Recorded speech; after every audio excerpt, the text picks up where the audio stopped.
નમસ્કાર. ટુડે ગુજરાતી ન્યૂઝમાં આપનું સ્વાગત છે. આજે અમે આપણે એવા પાયલોટથી બતાવવા માંગીએ છીએ કે જે પાયલોટ બનાસકાંઠા એટલે કે ડીસાનું ગૌરવ છે. જી હા, હેમિનભાઈ જે પુંડડિયા આપણી સાથે જોડાયા છે કે જેઓ પાયલટ છે, ડોમેસ્ટિક ફ્લાઇટને પોતે પાયલટ છે, અનેક ઉડાનો કરી ચૂક્યા છે.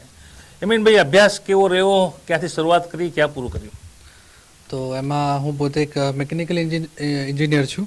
ગ્રેજ્યુએશન કરેલું છે અમદાવાદથી. બાકી હું આપણા ડીસામાં ભણેલો જ છું 6ઠા ધોરણ સુધી. અને જો કે હું ગુજરાતી મીડિયમમાં હતો અહીંયા, પછી 7માંથી સ્વિચ કરીને ઇંગ્લિશ મીડિયમમાં ગયેલો. સો એજ્યુકેશન એક એવી વસ્તુ છે જે મારા ખ્યાલથી બધાને બહુ જ જરૂરી છે. અને પાયલટ બનવા માટે તમને જોઈશે 12 સાયન્સ, એમાં ફિઝિક્સ અને મેથ્સ કમ્પલસરી હોવું જોઈએ. એના પછી તમારે સરકાર જે મિનિસ્ટ્રી ઓફ સિવિલ એવિએશન છે એમાં છે એક એમની બોડી છે, director general of civil aviation, જેને DGCA કહીએ શોર્ટમાં. તો એની એક્ઝામ્સ આપવી પડે છે. એક્ઝામ્સ 5 પ્રકારની એક્ઝામ હોય છે, જેનું એક નેવિગેશન હોય છે કે મતલબ તમે એક જગ્યાથી બીજી જગ્યા પર કઈ રીતે જશો. બીજી એક એક્ઝામ હોય છે ટેકનિકલ જનરલ, કે તમને પ્લેનના વિશે માહિતી હોવી જોઈએ કે પ્લેન ઉડે કઈ રીતે, એ અને પછી હવાના સાથે જે અલગ અલગ બળ લાગતા હોય છે પ્લેન જોડે, એ કઈ રીતે કાર્યરત થાય છે અને એનું એન્જિન કઈ રીતે કામ કરતું હોય છે. એક હોય છે મેટેરિયોલોજી, જેના અંદર હવામાન વિશે તમને ખબર પડે. હવામાનમાં કે વાદળ શું છે, કઈ રીતે ફોર્મ થાય છે, ક્યાં વરસાદ હોય છે, કે કઈ જગ્યાએ કેવી ડેન્સિટી, હ્યુમિડિટી, આ બધી ઇન્ફોર્મેશન એક પાયલટને હોવી જોઈએ. પછી એક સ્પેસિફિકેશન હોય છે, રેગ્યુલેશન હોય છે. રેગ્યુલેશનમાં તમારે નિયમ હોય હરેક એરપોર્ટના, હરેક રનવે ઉપર લેન્ડ કરવા માટેના ત્યાં શું માર્કિંગ છે, શું છે ત્યાં, એ બધી વસ્તુના પણ એક પ્રોપર સેટ ઓફ રૂલ્સ હોય છે. અને એ મારે તમારે જણાવવામાં બહુ આનંદ થાય છે કે આપણું જે DGCA છે ને, દુનિયામાં સૌથી સ્ટ્રિક્ટ એવિએશન બોડી છે. એ બિલકુલ ઉપર નીચે નહીં ચલાવે. અગર કશું બી પ્રોબ્લેમ હશે તો 100% એક્શન લેવામાં આવશે. અને એક RTR હોય છે, જે તમે પ્લેન અને નીચે ગ્રાઉન્ડ ઉપર કઈ રીતે કમ્યુનિકેટ કરી શકો અને શું એના વર્ડ્સ હોય છે કમ્યુનિકેશન માટેના, એની એક્ઝામ પણ તમારે ક્લિયર કરવી પડે છે. વડોદરાથી કોમર્શિયલ જે પાયલોટનું લાયસન્સ લીધું અને તેના પછીની જે પ્રોસેસ હોય છે એ કેવા પ્રકારની હોય છે જ્યારે પાયલટ પોતાના મૂળ જે સેવાકીય વ્યવસાય છે તેમાં જોડાય છે? સો લાયસન્સ મેળવવા પહેલાં તો સૌ પ્રથમ 200 કલાકનું ટ્રેનિંગ ફ્લાઇટ કરવી પડે એક્ઝામ આવ્યા પછી, કે તો એક્ઝામ સાથે પણ કરી શકો. અને જેમાં એવા 100 કલાક પણ કરવા પડે કમ્પલસરી, જેમાં તમારે સોલો ફ્લાય કરવું પડે, મતલબ એકલા ફ્લાય કરવું પડે. તો એના પછી હવે અત્યારે આપણા દેશનું જે એવિએશન માર્કેટ છે ને, બહુ સ્ટ્રોંગ છે, એકદમ ઉભરતું માર્કેટ આને કહી શકાય. અત્યારે પાયલટની બહુ જ જરૂરત છે માર્કેટમાં. હા, એક વસ્તુ છે કે આ બહુ જ કોસ્ટ ઇન્સેન્ટિવ, મતલબ બહુ મોંઘું છે, ખર્ચાળું પણ છે આના અંદર ઇન્વેસ્ટ કરવું. 50, 60, 70 લાખ રૂપિયા તમારે ઇન્વેસ્ટ કરવા પડે એની ટ્રેનિંગ પાછળ, એરલાઇન્સમાં જવું હોય તો. પછી મારા રીતે પણ કરી શકો કે ટ્રેનિંગ પતાવી શકો, પછી તમે ચાર્ટર જોઈન કરી શકો, ડોમેસ્ટિકના અંદર ફ્લાય કરીને, એ રીતે પણ એક સારું પ્રોગ્રેસ થઈ શકે તમારો. મહત્વની વાત છે કે દર્શક મિત્રો જે ટુડે ગુજરાતી જોઈ રહ્યા છે, પુનઃ અત્યારે જે લોકો જોડાયા છે જણાવવા માગું છું કે આપણી સાથે પાયલટ જોડાયા છે, ડીસાનું ગૌરવ છે. તમામે બોલિવૂડની ચર્ચિત ફિલ્મ રનવે જોઈએ છે. રનવેમાં અજય દેવગણનું પાત્ર એક પાયલટ કેપ્ટન તરીકેનું હતું. તો કેપ્ટન અને કો પાયલટ વચ્ચેનો જે નાતો હોય છે કેવા પ્રકારનો હોય છે? કેપ્ટન ને કો પાયલટ બંને એક મતલબ બંને એક સાથેના માણસ કહી શકે, કારણ કે બંને એક પેજ ઉપર એક સાથે હોવા જોઈએ એક ફ્લાઇટને ઓપરેટ કરવા માટે. ઘણી બધી વસ્તુ એવી છે કે જે કો પાયલટ હેન્ડલ કરતો હોય, ઘણી બધી વસ્તુ જે છે જે મેઇન ફ્લાઇંગનું કામ છે કેપ્ટન મતલબ મેઇન પાયલટ હેન્ડલ કરતા હોય છે. સો પેલું કહીએ ને આપણે, એ દો જિસ્મ એક જાનવાળું કામકાજ છે. તો બંનેને એક સાથે રહીને ઓપરેટ કરે. અને એઝ અ પાયલટ અમારી પણ એક જવાબદારી છે, અમારી એક રિસ્પોન્સિબિલિટી છે કે અમે જ્યારે પણ ફ્લાય કરીએ પોતાની સેફટી પણ જોઈએ. એના કરતાં વધારે સેફટી અમારે પેસેન્જરની જોવાની હોય છે. અને પછી એ પણ જોવું પડે કે આજુબાજુ નીચે કોઈ સીટી છે, શું છે, અમારા લીધે કોઈને વધારે પ્રોબ્લેમ પણ નહીં થવી જોઈએ. સરકારની ઉડાનની જે સ્કીમ છે, અને ખાસ કરીને પહેલી તમારી જે ઉડાન હતી, એક કોમર્શિયલ બેજના ચાર્ટર પ્લાનને તમે ઉડાવ્યું છે. પ્રથમ ઉડાન અને એક VIP.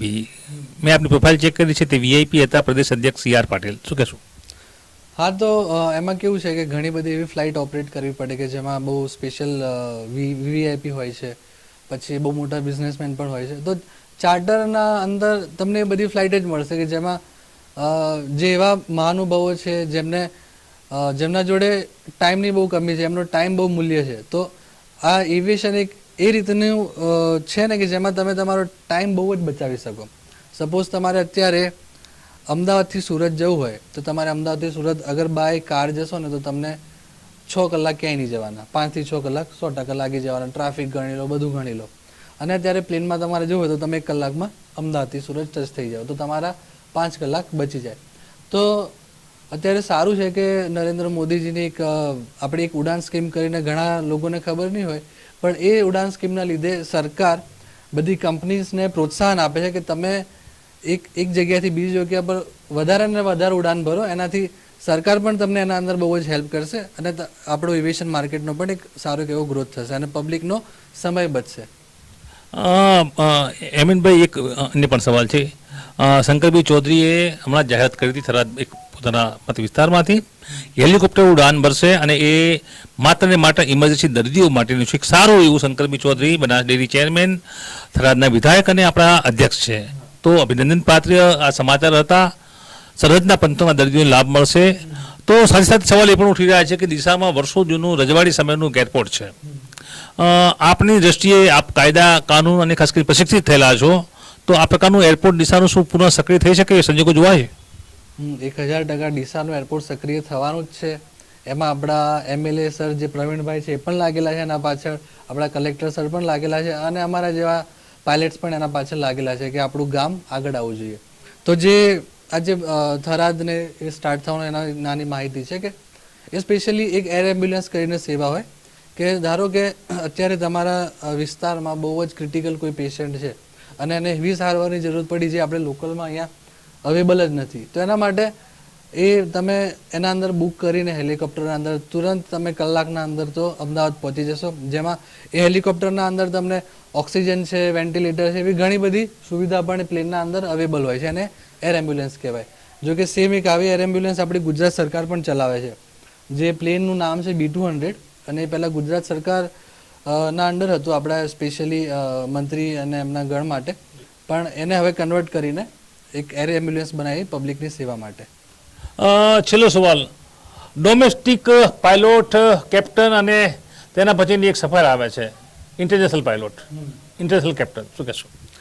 તો એક ઇન્ટરનેશનલ પાયલટ બનવું તો બધા પાયલટનું એક સપનું છે. ઇન્ટરનેશનલ જર્ની એક ખાસ જર્ની છે જેમાં તમે પોતાના દેશના બહાર જ જવાનું છે અને પણ રેગ્યુલર જવાનું છે, એવું નથી કે એકાદ દિવસ ગયા અને પછી બેસી ગયા. બહુ સરસ જર્ની રહે છે અને હરેક પાયલટનું આ સપનું છે કે ઇન્ટરનેશનલ ફ્લાઇંગ કરવાનું જ છે. સો અગર એરલાઇન્સમાં ફ્લાય કરો છો તો એક પ્રોગ્રેસિવ સ્ટેજના રીતે તમે ઇન્ટરનેશનલ પાયલટ બનશો, અને જો કે ચાર્ટર ફ્લાય કરો છો તો ચાર્ટરમાં તો ગમે ત્યારે તમારે ઇન્ટરનેશનલ જવાનું થઈ જાય, એમાં કંઈ ફિક્સ ટાઈમલાઈન નથી હોતી. લોકોને ઘણી વખત સવાલ મૂંઝવતો હોય છે, આટલા વિમાનો ઉડતા હોય છે, દેશ વિદેશમાં લોકો પ્રવાસ પણ કરે છે, પ્રવાસમાં ભારતીયો સૌથી વધારે ભાગમભાગ કરતા હોય છે. તમારી દ્રષ્ટિએ તમે ટેકનિકલ બાબતો પણ જાણો છો, અત્યારે વિશ્વમાં સૌથી સારામાં સારી એરલાઇન્સ કોની કહેવાય છે?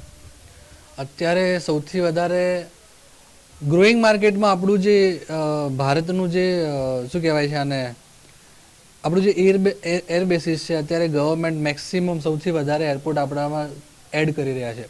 હવે લોકોને કદાચ એમ લાગતું હોય કે આ તો બહુ ખર્ચાવાળો વિષય છે, શા માટે કરતા હશે, પણ એક વસ્તુ છે કે અગર એ વધારે એરપોર્ટ્સ વધશે, કનેક્ટિવિટી વધારે બનશે, વધારે પ્લેન આવશે માર્કેટમાં, તો એ રીતે જે એક જગ્યાથી બીજી જગ્યાએ જવાનો ખર્ચો પણ તમારે ઓછો થશે, ટાઈમ પણ તમારો બહુ બચશે અને બીજી વસ્તુ કે લાખો લોકોને એમાંથી રોજગાર પણ મળશે. તો આ હતા હેમિનભાઈ જે પુનડિયા, પાયલોટ, ડીસાનું ગૌરવ, બનાસકાંઠાનું ગૌરવ, ગુજરાતનું ગૌરવ. પોતાની કારકિર્દી શરૂઆત થઈ ચૂકી છે. પહેલી ઉડાનમાં તેઓએ પ્રદેશ અધ્યક્ષ CR પાટીલને સુરતથી વડોદરા સુધીની સફર કરાવી હતી. આ રોમાંચક સફરની તેમણે યાદો આજે ટુડે ગુજરાતી ન્યૂઝ સાથે તાજી કરી છે. આ જે વ્યવસાય છે, આ જે નોકરી છે, કર્મશીલ લોકો કરી શકે છે, પ્રયાસ થાય તો સુંદર કારકિર્દી અહીંયા પણ છે. Naresh Parmar, today Gujarati news.